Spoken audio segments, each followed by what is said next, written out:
Hi, welcome to Off Script. I'm Zach Lewis. And I'm Dr. Draper. Today on the show, we're taking a look at Glass Onion, a Knives Out mystery. The movie was in theaters for 1 week only. And if you're listening to this episode, you missed it. I'm really sorry. That sounds silly. It's a real thing, and it'll be on Netflix in a month. So we're going to talk about it. Spoiler free. Not going to spoil anything. We're going to tiptoe. I'm not, Andy, I don't know how we're going to talk about that movie without spoilers, but we're going to tiptoe around it. We'll keep it short if we got it, because it's worth talking about. We're going to talk about this movie, Strange World, Disney has out. We're not actually talking about the film. We haven't seen it. But we're going to talk about some strange interactions it's had with the box office. A strange world indeed. And a number of interviews Andy's been doing about it around the country. It's a whole thing. Believe it or not, your boys are off script. It's right. Your boys are off script. Get some media play, and Andy has been talking to folks about it. We're going to talk about Bones and All, the new Luca Guadagnino feature, horror romance. Sounds a little silly. It actually works. I promise. Stick around for the end of the show for that. Before we get to all of it, we need to talk about the news. And our first story this week: cinema stocks surge amid report that Amazon is planning a $1 billion theatrical push. Amazon is looking to get into the theater space. Oh boy. Andy, hot takes. What's this about? Well, for a while, everyone was trying to get into the streaming business quickly. Now everyone's trying to jump back into the theatrical business. Kind of how audience going has changed in the last couple of years, especially since the pandemic. Streaming surged, but now people are going out more, and Amazon's looking to make movies and get in the theater, especially with their new acquisition of MGM, which includes properties like the James Bond franchise. Amazon jumping into theaters is a little frightening for me. I don't know about anybody else out there, any of you listeners, but it's weird when a company that creates content is getting in the space of showing that content amongst others who aren't, right? There's a lot of distributors who produce stuff like Warner Brothers and Universal and Disney even, but they have to go to theaters to make that content, like get that out in front of people. Now with streaming, that line's a little more blurred, right, than it used to be 20 or 30 years ago. Now they can just publish stuff to Amazon Prime Video. They can put stuff on their own platform. People can see it at home. So jumping into the theater space isn't that strange, but even still, this is not something that's supposed to happen. There was actually a lot of media law that I had to take at school, which is silly that I took that. But one of the things they covered was studios not owning theaters. That should not be a thing, because then you can shove out competition. You can own everything that gets seen. I think it's a small idea now. I think it still has concerning implications with Amazon's particularly deep war chest. How's a company like Cinemark going to compete? They could do anything. They could buy after theaters in America, or at least it feels like it. What do you think? They've definitely talked about buying their own chain, building their own chain, probably just buying something like AMC. That may run afoul of that court case, United States v. Universal from 1948. But times have changed. The streaming has changed everything, because that's essentially owning both production and distribution.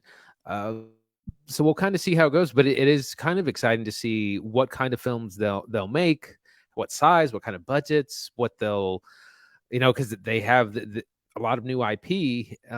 We'll see what they push out.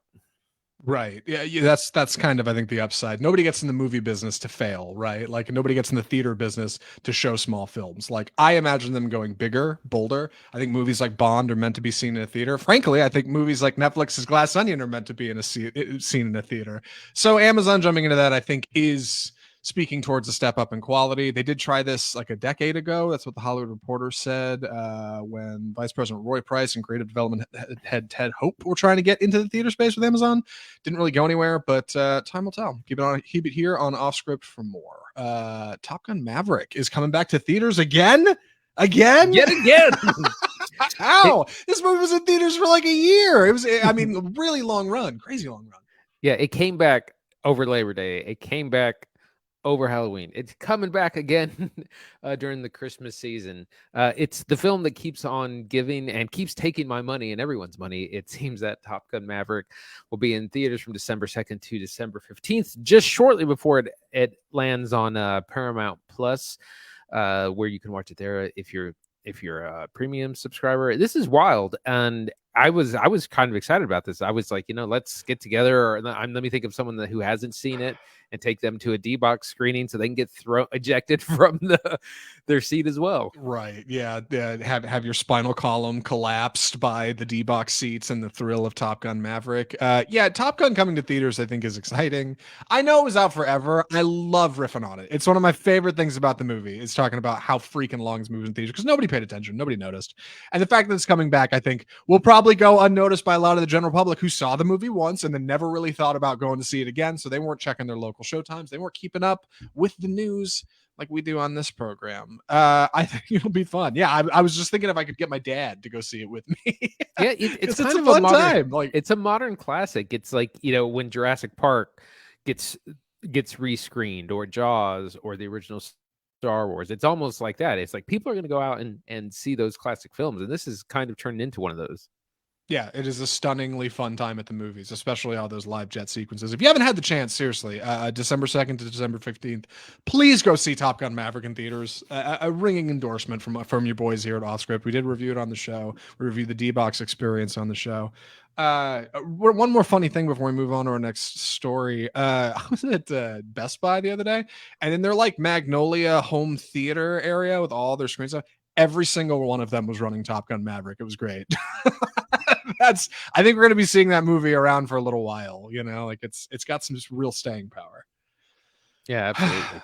Our last story before we move on to Glass Onion, at the box office this week, Black Panther 2 rules, Strange World goes cold, and Glass Onion carves up the competition. This is out of the Hollywood Reporter, and we're going to talk about Strange World's underperformance a little bit between our reviews here. Like I said, we haven't seen it yet, but I do have some hot takes on Glass Onion. Andy, what was going on at the box office this week?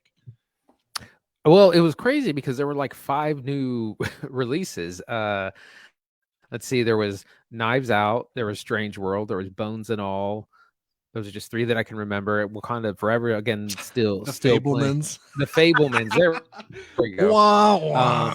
Gosh. A lot of releases made for really crowded box office, and Thanksgiving is it's a really good time for the theaters. That's when things like Frozen 2 have come out. It's usually a big time for Disney, but Disney struggled with Strange World, a film that I think I watched half of a trailer for this, and I never saw a single promo in the theater, which is strange considering like how many times I've had to watch the stupid Avatar trailer, or how many times I had to watch the Top Gun Maverick trailer. Just haven't seen a lot of marketing, and that film has totally bombed, and we're going to talk about that a little bit more later. And of course, Black Panther Wakanda Forever is still doing well. Won the weekend with an additional 60 million for I think it's around 700 million globally. It's a hit. It's a hit. I don't believe it. I'm really surprised at a couple of things from this weekend. Thanksgiving weekend at the box office is a big deal. The busiest weekend in box office general annually is going to be Christmas weekend. Hard to believe, but it's true. And Thanksgiving is close behind that, not only because of its seasonal association, but because it's a big weekend and a lot of big things like to come out. Netflix putting Glass Onion out for only a week was a really weird move. It seemed like it did really well, and it's difficult to define whether or not it did well because people were so excited to catch it again, and it felt like a good follow-up to Knives Out, and it felt uniquely fall, even though the setting is not fall in Glass Onion. Or is it or did it do really well because people knew it was only in for a week and they had to just get in and see it when they could? I don't know. I think it's a good theatrical experience. We're going to talk about it in a minute. Andy, what do you think? Which one was that? Sorry. Glass Onion. Glass Onion. Doing, doing really well, but like only having that 1 week. Yeah, it's absolutely, it's a fantastic movie that we're going to get into here, but it's a shame that it's only playing it only played in a handful of theaters and only for a week. Some people say that Netflix left a whole lot of money on the table. We're gonna get into that more during the review. It did really well, and it would have been interested to see if it would have had a full wide release. It probably would have won the weekend, honestly. Yeah, I think it might have. Even still, I'm glad Black Panther's doing well. On the other side of the coin, Disney's Strange World, crazy underperforming. I've got hot takes. Andy's got a lot of hot takes on that, and we'll get into it. But the last thing I did want to talk about was The Fablemans, right? The new Steven Spielberg picture. And Devotion was that other one. And Devotion, oh god, yeah, nobody. Devotion did not have the Top Gun heat I think they were hoping for. 5 releases in 1 week. It's ridiculous. Yeah, it's a big weekend at the movies, and the Fablemans is doing this slow Green Book rollout, just like the movie Green Book, that I don't think is working for it at all. And I think I need to shift gears with that and put it out wide and run a marketing campaign or something, because it's just not there right now. With that, we should probably move off of Thanksgiving weekend and into the movies we saw over the weekend. I'm going to be taking the summary on this one, so please excuse my clumsy delivery. The first movie is Glass Onion, a Knives Out mystery. So Glass Onion is a immediate follow-up to Knives Out, set in the same universe, starring one of the same characters and a completely different ensemble of individuals. It is a modern whodunit. If you didn't see Knives Out, it is a simple story of a detective, Benoit-Blanc, who is hired to solve the untimely murder of a mystery author and the family that was at the party when it happened. Glass Onion is slightly different spin. Benoit-Blanc is hired once again to go travel with a ensemble of disruptors, modern influencers, people who have widely affected society by the things they say and do on the internet, in politics, on television, fashion magazines. And this group of characters travels out to a remote, mysterious island owned by an eccentric billionaire, Miles, I don't remember his last name, played by the wonderful Edward Norton. Braun. Once they arrive on the island, they discover that Miles Braun, Edward Norton, has hired them, has invited them to be a part of a murder mystery party where he will be murdered and they will all have to solve it. And of course, Benoit-Blanc is involved in that as the world's greatest detective, and he is invited to look deeper and find out what's really going on in Glass Onion. The movie has a starring cast: Daniel Craig, Edward Norton, Kate Hudson, Dave Bautista, Janelle Monáe, Catherine Hahn, Leslie Odom Jr., Jessica Henwick. These are just the main characters, by the way. Director Rian Johnson pulls in a wonderful cast of additional, what's the word I'm looking for here? Cameos? Yeah. It's a phenomenally fun time at the movies, and I can't wait for you all to see it on Netflix if you haven't yet. The movie is Glass Onion. We're not going to get into spoilers. Andy, what'd you think? Man, this was a blast. This was a really fun time at the movies. This is why we go to the movies. This is similar to the first one in that we get this big mystery within mystery, very complicated whodunit. But this is like turning everything up to 11 in a lot of ways. You can tell that they've got the big Netflix budget. It's bigger, it's better. It takes place in Greece on this private island. They're filming on location. There's yachts, there's boats. Big cast. A lot of special effects. It's way bigger than the first film, but it still keeps its core, kind of what made Knives Out special. It has really interesting personalities, lots of shifting alliances, complicated personalities. Everyone's a red herring. There's no way for you to guess what's going on. And like I said, there's mysteries within mysteries within mysteries, and it's all a really great time at the movies. Yes, I feel really pleased to be able to say on this show, Rian Johnson has done it again. He had big shoes to fill with his own shoes. With Knives Out being as good as it was, he wrote and directed it. He wrote and directed this feature, and after Knives Out came out, Netflix paid him and his co-producer $500 million for the rights to their next 2 Knives Out movies.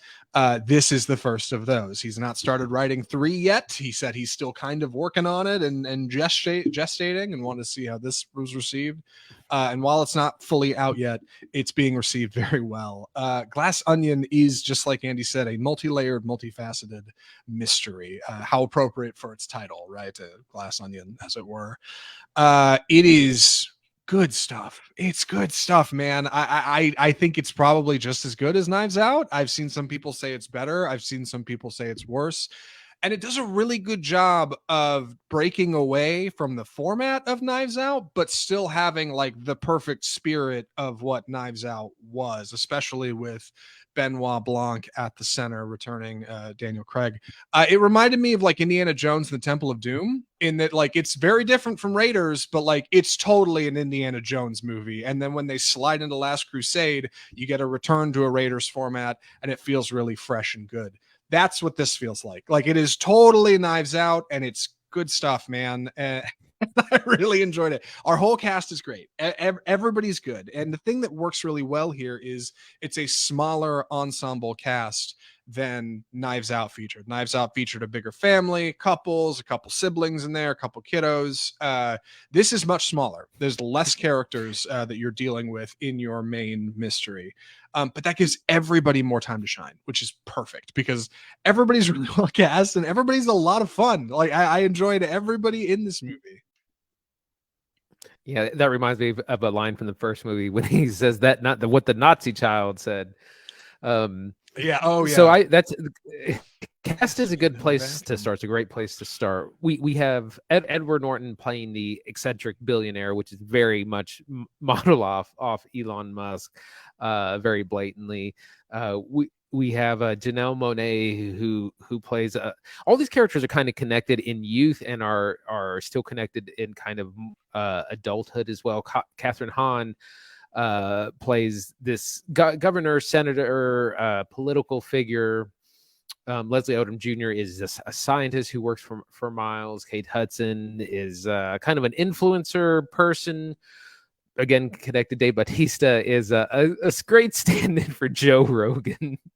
And that kind of he's like a Tate. Yeah. Yeah, he's like a Twitch streamer, and like he always has like a gun holster and his Speedo for his pistol, and his girlfriend Whiskey, played by Madeline Klein. Jessica Henwick is she's assistant to Birdie, trying to keep her off Twitter, trying to keep her from getting herself canceled. And then a slew of cameos, which I'm not going to spoil here, but that's kind of our main class. And it's kind of a who's who of people who are very successful, but they are largely dependent on Edward Norton's Miles Braun for their success. And because of that, he kind of has leverage over all of them and kind of has all of them under his thumb in a certain way. Because he might be this wealthy, super rich man, but he's like he has PR disasters and some other things that he needs some of their help on. And of course, we have the great Daniel Craig as Benoit-Blanc, who's inadvertently ends up on the island to take place in the this great murder mystery for the weekend. Craig is so delightful in this movie as Blanc. Like he's really having a good time on screen, and like I don't know how he manages to get that Southern drawl down so good, but like it totally works. Like the lights come up and I'm watching it with Christine, who has not seen any recent Bond movies. And she's like, man, Craig is so good. And it's a completely different character, like, and role and performance, but still this like leading charismatic individual in an entirely different way. Like really fantastic work. Another thing I really liked about this movie that really helps it set apart from Knives Out is its setting. Knives Out is distinctly a fall movie. People were saying it was great for November, right? It's cozy sweaters and roaring fires and a big forest and this big mansion and fog and fall and fallen leaves and that's exactly what it is, right? People are eating bowls of soup and drinking coffee. It's a whole thing. This, however, is uniquely set in Greece, and it is so sunny. Oh my god, like this is the most summer Knives Out movie I think we're gonna get. And it's funny because I don't even actually think it takes place in summer. It is distinctly 2020 though, and I think that's important to note. Yeah. Knives Out is a movie about old money and like people, the upper crust of society who have been there a long time and have been there for years. Glass Onion is about new money and influencers on the internet and people who are actively involved in change and like undertaking, society going in a different direction. And it's amazing that Johnson manages to like skewer both of these in these movies very well. Blanc is a world-renowned detective, but he is not the upper crust of society. And without a central character like we had in Knives Out to kind of ground us, you'd think that might be lost. But Johnson's got a really clever way of writing through that, and you'll have to see it when you see the film. But I was really pleased with the structure of it. Right. What's interesting is that in the first movie, the mystery starts right away. The murder happens, right, has already happened. I think when we come up upon the house. In this one, we have a lot more setup with our characters. We're establishing our characters and their relationships to each other and to Edward Norton's character.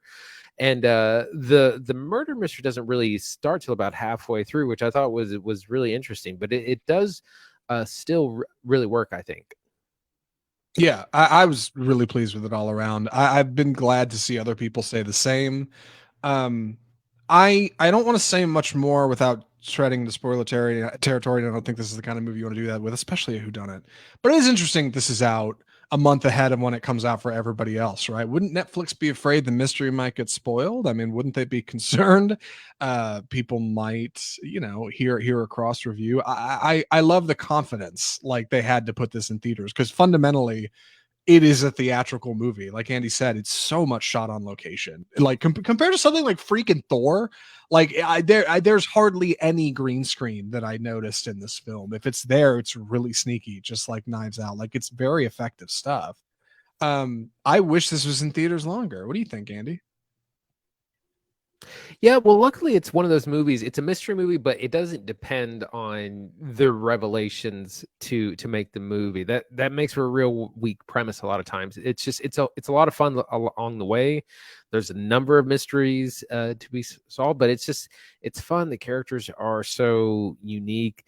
Like it's so cinematic, and I've actually had it compared to a Bond movie because you're almost like on this villain's lair situation in Greece, and it's funny that it's so enjoyable that it works and it doesn't depend solely on the revelations. No, and it's done well because of Johnson's like not only ability to write something compelling based on older mysteries. People have been plucking out Agatha Christie references in the story here. They're there for sure, but also like his ability to make compelling scenes behind the camera.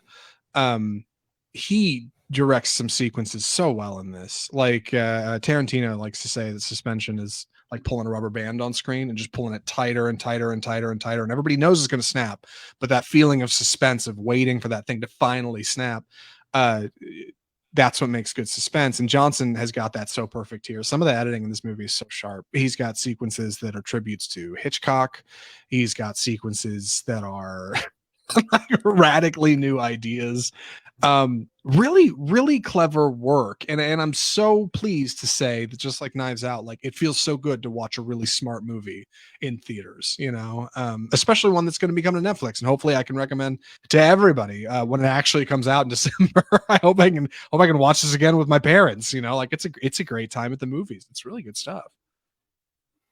Yeah, it's so much fun, and it's so cinematic, and you see like, God, this is such a master behind the camera. There's it's telling an interesting, engaging story, but it's also telling it in an interesting and engaging way, and really putting that Netflix budget to use. One thing I want to talk about, there's a lot of humor in this movie, just like in the first one, but there's a lot of kind of slapstick comedy, and it reminds me of like actually The Last Jedi, and I think this is just Rian Johnson. He likes like silly slapstick comedy, and that's part of the reason he puts it in The Last Jedi. That's a lot of reason I think people don't like it because they don't, Star Wars is serious. It can't have slapstick, but Right. he doesn't care, and he Right. put it in there, and he puts it in this movie as well. Yeah, I think that's absolutely true. Like nobody liked Luke Skywalker throwing the lightsaber over his shoulder, but like the visual comedy of him doing it is particularly funny. I think Johnson really does appreciate that, which is funny because like a lot of his writing is so complex. You wouldn't think he'd be so charmed by such a simple gag, but he seems to go for it, and it's present here too. And I think he's been able to refine that and control it better. And I think it's better comedy for it. Like there's some really good sequences in here. There's some that are baffling, and it's not until later when you realize, oh, all the pieces are clicking into place. Glass Onion's good stuff. Any other thoughts for recommendations, Andy? I wanted to talk real quick about themes. Similar to the first one, this Ooh. this is a kind of a critique of of the wealthy class, but in a more complex and nuanced way. It's more about like kind of this unadulterated worship we sometimes have to like tech billionaires like Elon Musk, or people who just happen to be holding the purse. And all the characters, while they're technically the friends, they're all very, very dependent on Miles Braun, Edward Norton's character, and then you have people like Peg, Jessica Henwick's character, who's then dependent in turn by the influencer she works for, Birdie, Kate Hudson character. So there's this very complex critique on kind of the worship of the wealthy class and the kind of techno elite.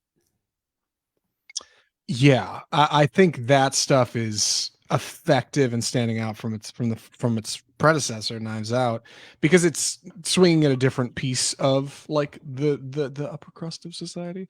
And also, it would be really easy to lean on like your lead being basically a hired hand again, right? Like somebody who is, um, hired to help out these people, like Marta is, play Band in the Armis and Knives Out. But it didn't quite go there. Like that's not quite what Glass Onion has in mind. And I think like it's little differences are what helps it stand so far apart from Knives Out, while also being like such a spiritual follow up. It's good stuff. I like it all around. I realize I'm starting to talk back on myself, so I'll move on. But any other thoughts, Andy? I'm ready. Andy, would you recommend Glass Onion, Knives Out mystery? Absolutely. It's a whole lot of fun.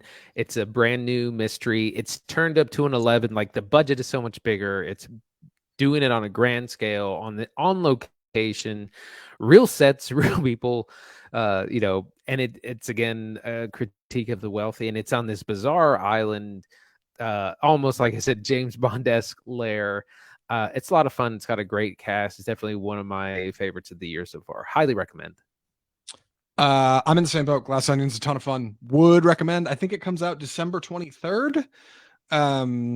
For Netflix On users, Netflix? please Yep. watch it. Yeah, like please watch it. It's great. Watch it Christmas Day if you're with your family and you're bored.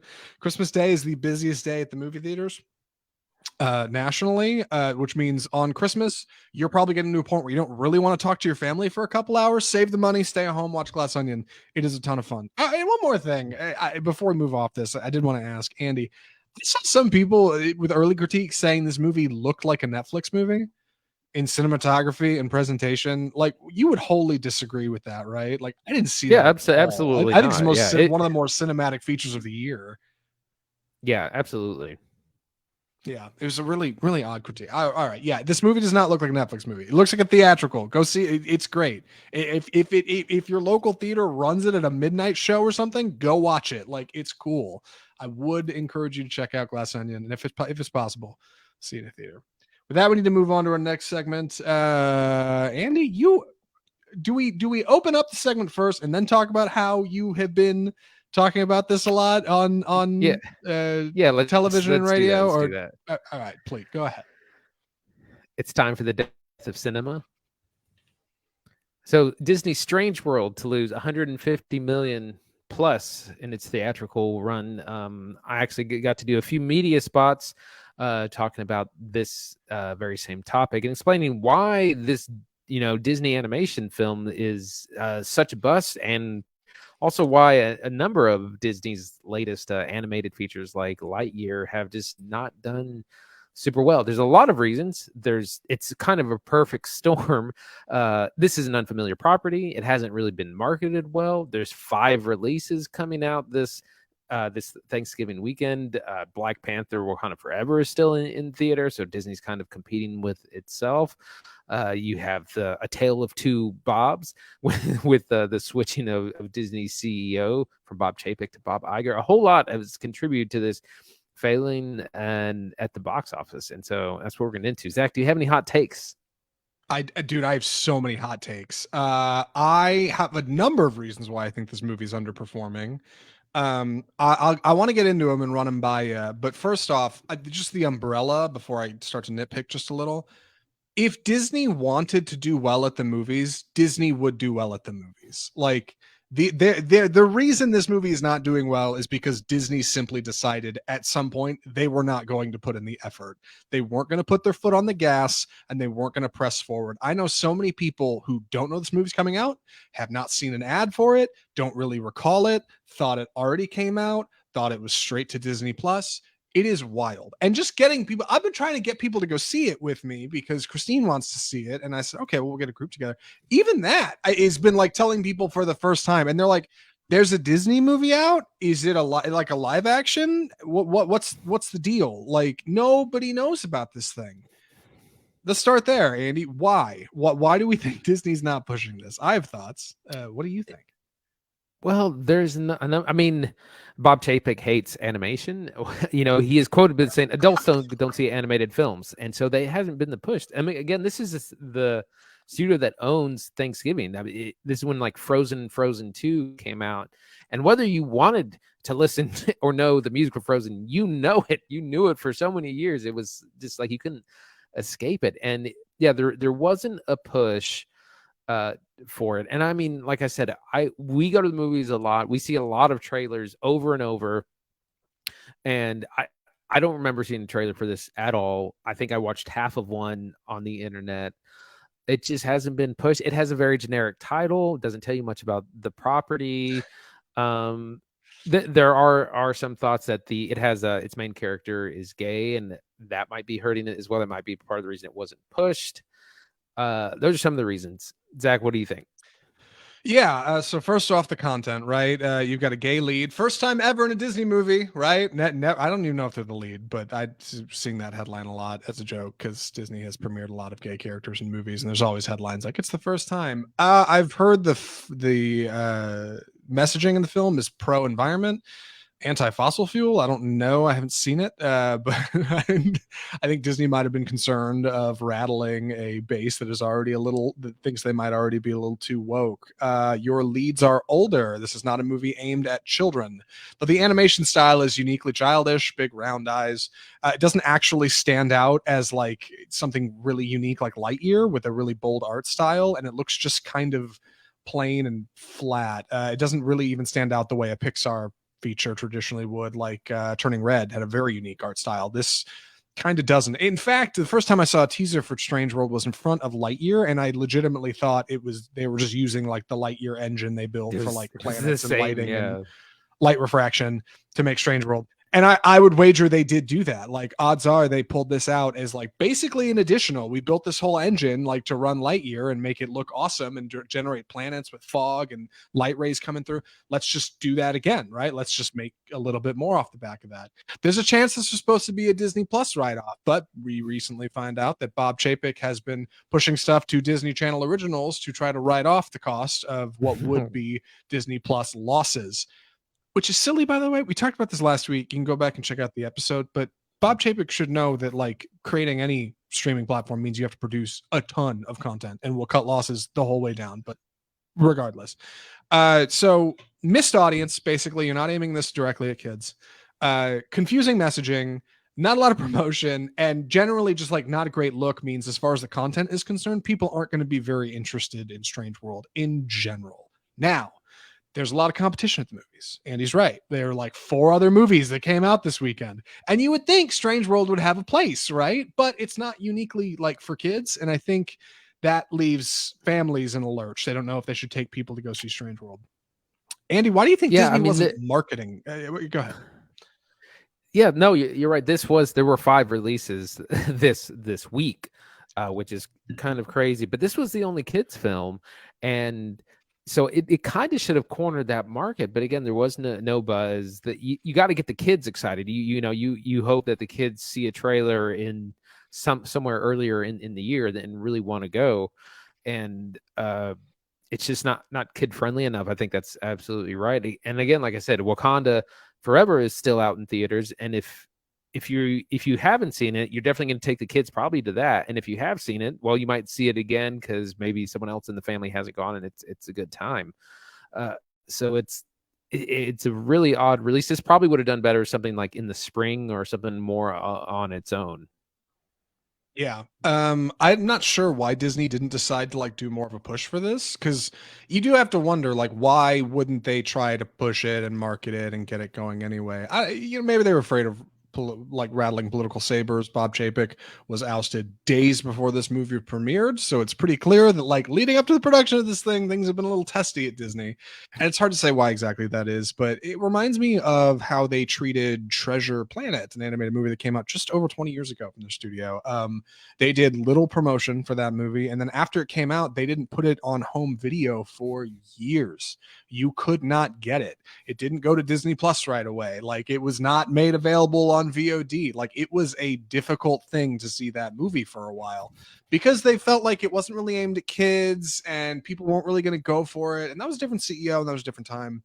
But it's a weird thing, right? It's a weird thing when a studio makes a giant movie and then functionally decides it's going to be a failure before it comes out and doesn't really do anything with it. And it turns out to be a failure. They put the cart before the horse. And I'm not sure why. I don't know why. Like, I haven't seen Strange World yet. I'm planning on seeing it this week so I can talk about it next week here. But I I I gotta know. Like, I think I need to see it next. That'll be the thing that'll really help me figure this out. It's got a fine cast. Jake Gyllenhaal, Dennis Quaid is in this movie. I don't recall who else, but it's just, I don't know. It's weird. Something else I heard is that Disney wants to always have a footprint on Thanksgiving, on the Thanksgiving release, and they didn't really have anything else, and so they were like, well, we have to maintain our spot, I guess, for whatever reason. So they put this out knowing that it's probably not going to do well, but we don't want to not have an offering during Thanksgiving. Yeah, I think that's valid. Disney is big on maintaining a spot in theaters. We talked just last week about how Quentin Tarantino, who has been promoting his new book, has been going on a press tour and talking about Disney and the marvelization of things. And the fact is, like, Disney very much like wants to have a voice. And when it comes to a holiday, a big holiday, when a lot of people are going to movies, they want to be there. But they have pulled out all of the stops for holiday releases in the past. Not necessarily Thanksgiving, but look at Star Wars around Christmas. I mean, they were literally forcing theaters to run it in 3 or 4 screens or not get prints. You will not get Star Wars unless you run it our way. Like, it's crazy. It's crazy how they were running that stuff. But then when it comes to an animated feature, especially it's not aimed particularly at children, maybe more mature audiences, like something like Luca or Soul, those movies go straight to Disney Plus. Inexplicably, new Pixar features, that's where they're going. And now this one comes out, and suddenly Disney can't reacquaint their audience for those features to come out to the theater. And the reason they can't is because they're not promoting it. It's like, what do you want? Do you want it on Disney Plus, where people are going to watch it at home and you can do minor promotion like you did for Luca or like you did for Soul? Or do you want it big like Turning Red and you want it or Lightyear, you want it in theaters and people can see it and it's a big thing? That lack of direction, I think, is the kind of like thinking that those breadcrumbs get you to finding a new CEO. Because there's just some real miscommunication there. Yeah, streaming Disney Plus has been kind of a two-edged sword for them. It was brilliant during the pandemic or during the quarantine when everyone was stuck at home. Streaming subscribership rose for everyone, for every streaming service, and it was great. But then, yeah, you inadvertently trained audiences to watch animation at home and to not get, and again, let's see, there was Soul, Luca, Turning Red, and then Lightyear was the first one to actually be in theaters, and then had a kind of mediocre reception, and then now, so it's no surprise when now you have a new animated feature and the audiences are just like, no, we'll watch it in a month. Yeah, and like seeing the Disney Plus, right, and seeing that Disney Plus has been taking losses, and seeing that Bob Chapek's been fudging numbers to try to make it look better. Like, you have to wonder, did you put those movies on Disney Plus because you genuinely thought that's where people wanted to see them, or were you trying to make the numbers work? Were you thinking that, oh, we'll just put the new Pixar's on there and it'll way jack up subscribers, and that'll get us to a place where we need to be? Because it did jack up subscribers, but it didn't get you far enough. And now you're just deciding movies aren't going to work before they come out, and you're not promoting them. But you're still putting them in 4,000 theaters. I mean, I don't get it. Like, it really doesn't make sense. Why would you go wide release, right? Why not do what Glass Onion's doing and put it in theaters for 2 weeks, in 600 theaters or 2,000 theaters? Like, it's really strange. Yeah, maybe they were hoping it would, just take off, maybe have some buzz, some word of mouth, something like that. Maybe it catches on with the kids. But yeah, I mean, like I said, there were so many movies released, and you either stayed home or you went to see Black Panther. Dude, clearly. Like, I really think they are like they're cannibalizing themselves, and it's Disney competing against Disney inadvertently. That might be true. That's compelling. I did forget Black Panther was the #1 movie, and that's a Disney movie, and far be it from them to get in their own way. But it's a shame. If the rumors are true that Strange World has content that genuinely seems progressive, it's a bummer to me that that's not seen by more people.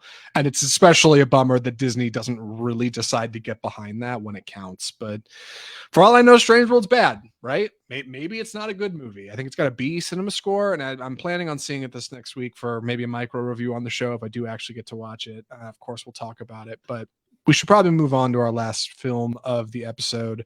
Andy, where can people hear interviews? You've been doing TV and radio, right? I do want to mention that. Yeah, that's right. Yeah, I did a TV. I had to do a TV interview this morning at 6:30 in the morning, and then I did a handful of radio in the morning and around noon, and one yesterday actually. Those are going to be available on our website, offscriptfilmreview.com/interviews. I'll be posting the audio and video there if I can bring myself to watch it again. Right. A lot of fun. I'm way more confident on this show than I am when get on the news. Like I start fumbling around.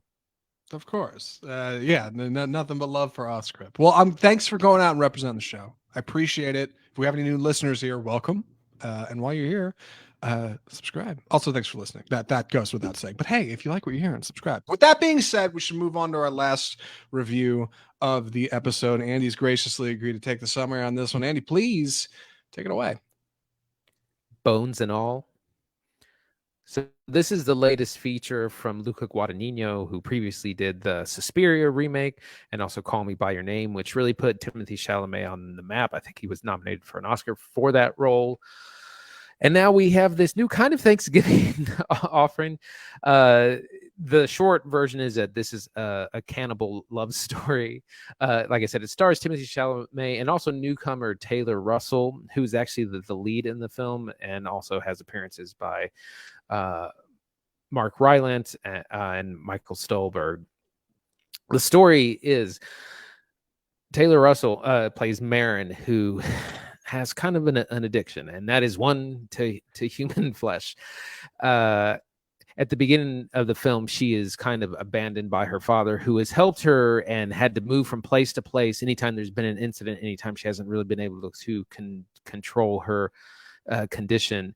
And finally, he leaves her with a tape, an audio message, some money, and her birth certificate, and she listens to it slowly throughout the film, and he tries to explain what happened, what her situation was, what her mother was like, and that he's kind of done everything for her that he can. He loves her. She's his child, his blood, but he can no longer kind of keep doing this nomadic lifestyle, and her, thirst essentially is he can't deal with it anymore. And so she sets off on a quest to find her mother, who lives states away.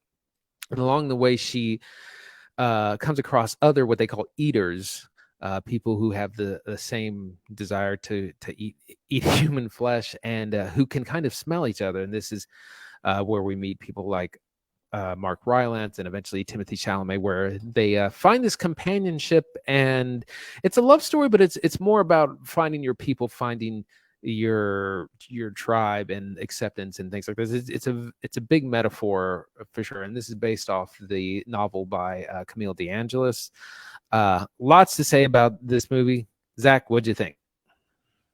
So Bones and All is fundamentally a cannibal romance road movie. Like that's fundamentally what you're getting in this movie. You have two characters who are traveling, and they are discovering things about themselves, about the world around them along the way. Two young individuals, and uniquely, like I don't I don't have a lot of room to stand on this, but one of Christine's favorite genres of books, she's a big reader. As a young adult, she loves the idea of like people, discovering who they're going to be and finding your own identity and really growing into something. And Bones and All is like fundamentally exactly that. It is a young adult movie. Our characters are 18, at least one of them is, for sure. I'm not sure about the other one. But like that is almost by coincidence in the movie. Like they could be 17, they could be 19, but like there's something uniquely like teenager about these characters. They feel really young and they feel really innocent. And it's funny because a character who's innocent is not also going to be somebody who eats people. And that is like the crutch of the challenge of these characters. And all. Luca Guadagnino, director, says this movie is a romance first, and it is a cannibal horror movie second, and it's wholeheartedly true. Like the thing that carries this movie is fundamentally the relationship between Marin and Lee, our two leads. The cannibal thing is not a coincidence by chance. Like that's not really what it is, but it's a hurdle they struggle with. It's a problem. But really, it's an addiction. And like two teens that are addicted to drugs or alcohol or something much more sinister, they have to figure out who they are, like while the world rejects them, while everybody says you can't do this and this is wrong, and they're driven to it. They're impulsive even. Right. It's a metaphor stand-in for marginalized populations, and you could read it as a, just people on the edges of society, like you said, people struggling with addiction, people struggling with homelessness, trans and the gay community as well. Because one thing this movie is about is family. Like from Fast and Furious. Yeah. It's about finding your people and finding people that accept you. And early on, when Marin is first setting off across the country, she comes across Mark Rylance's Sully, who's also an eater, and he's kind of like a father figure and takes her under his wing and teaches her stuff. He's like, he teaches her how to use her nose, how to smell. He's like, you can smell certain things in the air. You can tell when someone's maybe about to die. You can smell another eater. Miles away, this sort of thing, and he is desperately lonely, and he really wants to kind of team up with her, but he's super creepy, and she's definitely not feeling it. But that's what a lot of the movie is about. It's about finding the people that accept you, people that you can bond with, and we meet characters that have succeeded or not succeeded at doing that kind of throughout the film, and that's what, again, family and companionship is a big theme. Yeah, and then on top of that, your characters have to wrestle with like this horrible thing they're doing, right? The cannibalism is, of course, a feature of this movie, and it is grisly. Oh boy. Like when it happens, there's some sequences in here that are really horrifying. Guadagnino formerly did Suspiria, the remake, and that movie is equally horrifying in its gory nature. A hard R there and a hard R here. But our characters are struggling with this, and some characters accept it differently, right? Mark Rylance's Sully is somebody who totally accepts what he is and who he is, and this is how he do. Really great character silhouette on him, by the way. He wears like a fedora with a feather, and he's got like a million pins and this like high-pitched kind of voice. Great Looks work. like a carnival great work worker. From Rylance. Yeah. Yes, yeah, like really great work. Really creepy, kind of weird individual you can't really get a read on. But the other characters like Marin don't want to be this way and hate that they are this way. And it's really unique when she meets Lee. Timothée Chalamet played fantastically. Again, of course, Chalamet can't miss. Man can't miss. Lee is somebody who more has gotten past the stage of where she is and accepts who he is and really kind of thinks he has control of it. And it's not until kind of the end of our first act when they meet another set of eaters and they explain to them quite bluntly, like you think you have this problem under your thumb and you don't. Like this thing is ruling your life. It is fundamentally like the urge to eat human flesh is driving every decision they make, like whether they know it or not. And eventually, like they have to give in, like vampires, right? Like they have to feed. Yeah. And that is where you get some really cool sequences. Yeah, that's one thing we learned is that the hunger increases as they get older. Marin is just turned 18, whereas Mark Rylance's character is in his 60s, 70s, and they meet older ones. Another thing that this movie's about is memory as it relates to family. Marin has this. She's trying to find her mother. She has this cassette tape. This takes place in the 80s, by the way. That her father gave her, and she has his voice, and she has kind of a loose chronicle of what's happened. But there's things like tapes, handwritten notes, her birth certificate. Mark Rylance is a very creepy way of remembering the people he's eaten, which I won't spoil here. Timothée Chalamet has kind of an estranged family and a sister who desperately wants him to be home, but he can't really be home too much. But again, that ties into family, memory, remembering who we are, what we came from, where we're going. It's really brilliant to see these little strong thematic elements kind of sprinkled throughout the movie. Really charming settings in Bones and All as well. A lot of it's a road movie, but it was really nice to see that most of it takes place in the American Midwest. You're looking at Iowa, Nevada, Ohio, like you're really getting out in the middle of nowhere. And when you roll the credits, you get to see that they did actually go film in these locations. And it looks great.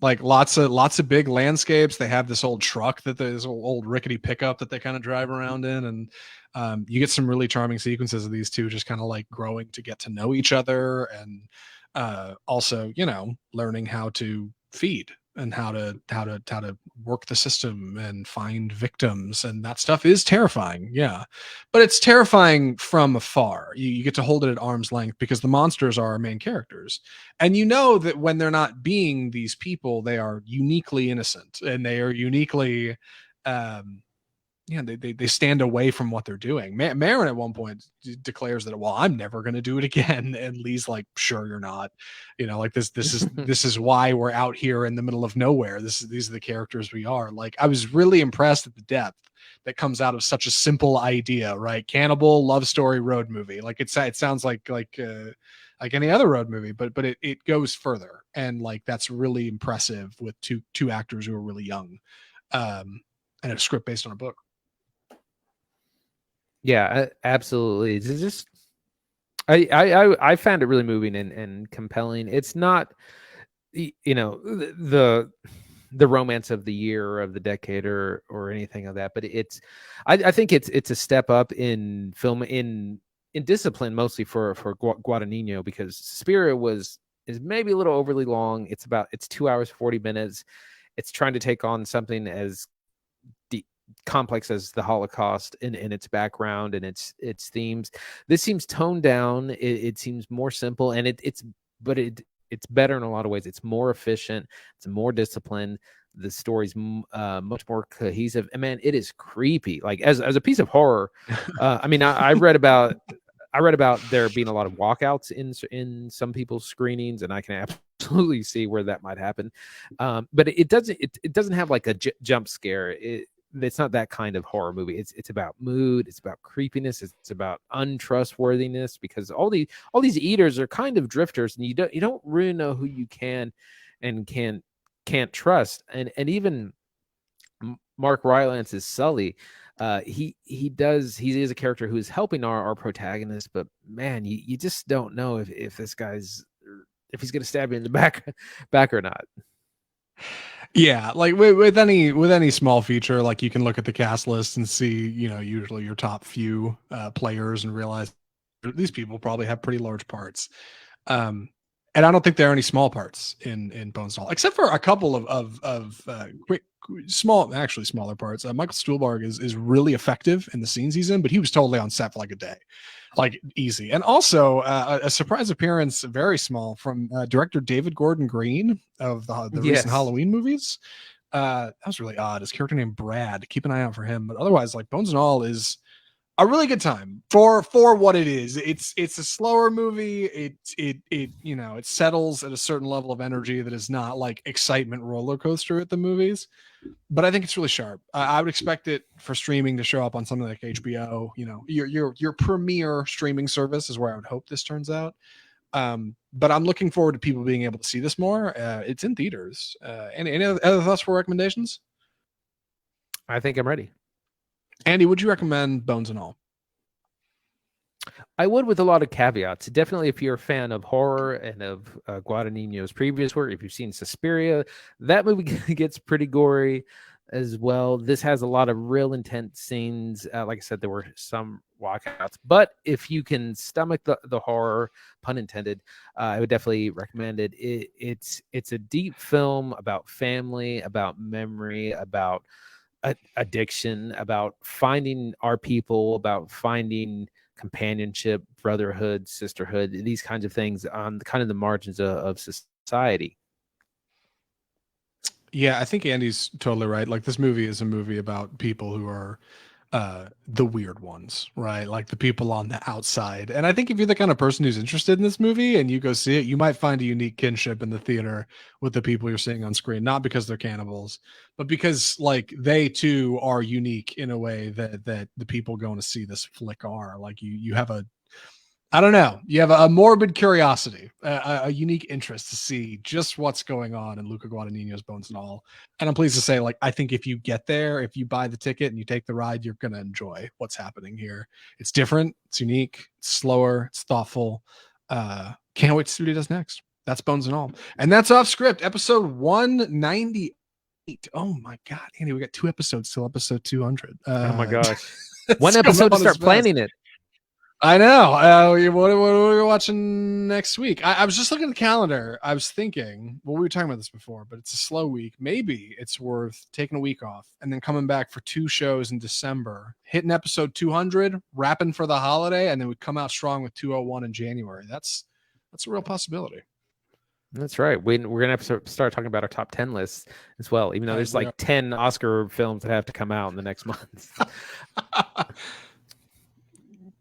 Well, what we're going to be watching, or what's coming out at least next week, is Violent Night, the kind of Christmas action movie starring Stranger Things David Harbour as the titular Santa Claus. That looks like a lot of fun. I'm actually pretty excited to see that. And the following week, December 9th, we have some big Oscar releases. We have The Whale starring Brendan Fraser and Empire of Light, the Sam Mendes film, which about film and cinema, which also stars Olivia Colman. Both of those look really good. The Whale, it's got some like hyper, like unbelievable amount of hype train buzz, and we've seen like virtually nothing. Like the trailer that came out just basically tells you who's in the movie. So I don't know what to think. I'm mildly excited for Violent Night, I guess. I feel like Violent Night is only in theaters because a movie like Deadpool like walked, so this could run because it's so goofy, but like maybe it'll be a great time. I don't know. It's from the people who made Nobody, which was also in similar spiritual tone, I think. I'm excited about God, Andy, I've had a total lapse in thought. What are the Whale? The Whale. And I'm excited about The Whale, but I'm low-key afraid The Whale is horrifically fat-phobic. Like I've heard a couple things about that, and I'm like, maybe that's the reason they're not putting anything out. Because like the second they put out footage, people are gonna pick it apart and pull it out of context and be like, "This is horrible." But I have no idea. Empire of Light, I actually saw a new trailer for. I think might be really good stuff. I'm looking forward to that more than I am The Fabelmans, another movie kind of about movies, but ultimately about family. But I wouldn't know because I haven't seen it. And I was going to say, and that will lead us up to the big mega release of Avatar: The Way of Water on December 16th. We'll probably just do that. Could be episode 200. Just by itself? Oh man, that might be a big week in the movies. It's If 3 hours, man. man, if you want to hear episode 200 or episode 199, next week's show, whatever we got going on, the best way you can do that here on Off Script is subscribe to the podcast. You just hit that little subscribe button off to the side of the podcast window where you're listening to this right now. That'll get new episodes of Off Script delivered straight to your phone every single week. You can do it on iTunes, Google, Spotify, iHeartMedia, any of the podcast platforms we're on.